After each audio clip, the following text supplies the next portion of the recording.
আসসালামু আলাইকুম। আমরা এখন আছি ওয়ালটন ঘাটে। এটা সুনামগঞ্জ জেলার তাহারপুর মধ্যনগর উপজেলাধীন একটি ঘাট। এখান থেকে সাধারণত টাঙ্গুয়ার হাওরের ছোট, ছোট বোটগুলো ট্যুর করে থাকে।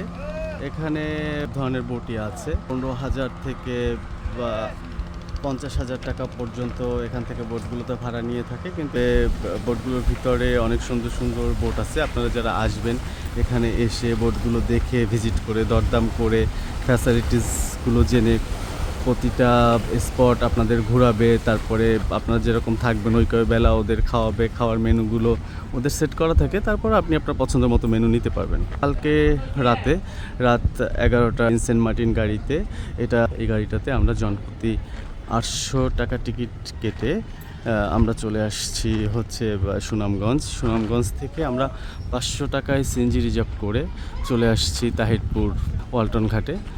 এখান থেকে আমরা ৪ বন্ধু আমরা আজকে থেকে কালকে সন্ধ্যা পর্যন্ত থাকবো। ওরা আমাদের ৪ বেলা খাওয়াবে এবং টাঙ্গুয়ার হাওরের প্রতিটা স্পট ওরা আমাদের ঘোরাবে।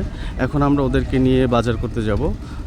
ওরা তেল কিনবে, তারপরে আমরা আমাদের পছন্দের মতো মাছ কিনবো, রাতে আমরা হাঁস খাবো, মজা করব এবং সব বিষয়গুলো টাঙ্গুয়ার হাওরের আমাদের ভ্রমণের সব বিষয়গুলো আপনাদেরকে জানানোর চেষ্টা করব। ও হ্যাঁ, টাঙ্গুয়ার হাওর সম্পর্কে আরও সব কিছু জানতে, এখানে কিভাবে লঞ্চ রিজার্ভ করতে হয়, কিভাবে আসতে হয়, কিভাবে যেতে হয়, কিভাবে ঘুরতে হয়, সকল বিষয়গুলো জানতে আপনি আমাকে নক করতে পারেন। কমেন্টস বক্সে আমার হোয়াটসঅ্যাপ নাম্বার দেওয়া থাকবে, সেখানে নক করতে পারেন। আশা করি সকলে ভালো থাকবেন, সুস্থ থাকবেন। আর হ্যাঁ, অবশ্যই আমার চ্যানেলটা সাবস্ক্রাইব করুন। ধন্যবাদ।